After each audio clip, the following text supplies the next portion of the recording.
and it's been quite a therapeutic process. If I'm honest, I've enjoyed doing it. I didn't expect quite the yeah, because a lot of the attention has got. been on the end of your time at Newcastle and this Twitter spat with Alan Shearer. Have you spoken to him since? I mean, have you managed to clear the air or anything since that time? No, I haven't. Sadly, as well, because me and Alan were great mates for a long period of time, and you know, when I first went up to Newcastle, he was one of the main reasons I signed for Newcastle. I stayed at his house while I was house hunting. Yeah, and we used to play golf regularly. We had the same agent, same boot sponsor. We had so much in common. But sadly, Alan took over as manager, and then sort of unbeknown to me, I suppose, and it's obviously all in the book, but unbeknown to me that we had a falling out, and it was only a year or two after I left Newcastle.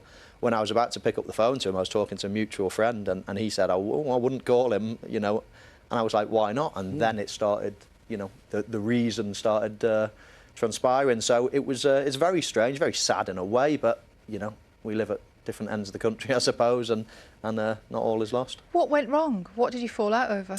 Well, it's quite a long story. I'll try to keep it short. Last game of the season, we need to get something away at Aston Villa. I'd been injured, and I had a groin problem. I was coming back, and basically, I was still a week or two away from being fit. Bear in mind, I had a history of muscle injuries. They plagued my career.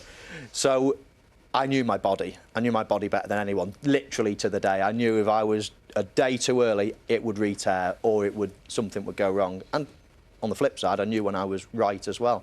And I was quite clearly a week or so away from playing. But last game of the season, we needed to get something. Alan wanted me in the team. And I said to him, I think if you start me, I'm probably going to break down after 5 as soon as I sprint. So I said, if I were you, I'd put me on the bench, and if you need a goal, just bring me on with 10, 15 minutes to go, and I'll try to just stay around the goal, not you know, expose myself to obviously getting re-injured. He took that, as it transpired, as that I didn't want to play or that I was scared of getting injured because then I was out of contract, so then it might affect my next club, and whatever.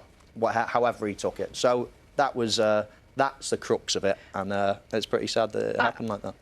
Obviously, Alan Shearer isn't here to give us his version of events, but we do know from a tweet that he put out talking about, you know, reaction to your time at Newcastle. He was saying, well, you know, he was wondering why you were unhappy when you were getting paid £120,000 a week.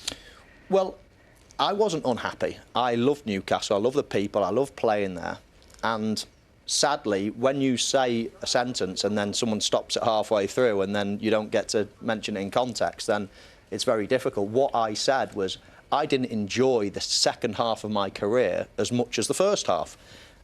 I was a good young player at 18, 19. I was playing for England. I was at the top of my game. I was winning all awards and trophies. Second half of my career, injuries started catching up. If you're not as good as at your job as you once were, inevitably you don't enjoy it as much. I never said I hated football. I absolutely adore football to this day. But I didn't enjoy being what I consider an average Joe at the time. I was just not the player I was. And when you've been at the top, mentally that's quite hard to take. So, of course, I didn't enjoy playing the last 6 years, 7 years of my career as much as the first bit. But that included other clubs like Stoke and Manchester United. And, of course, you know, nobody from there has complained. So it's not in context to the actual quote that I said.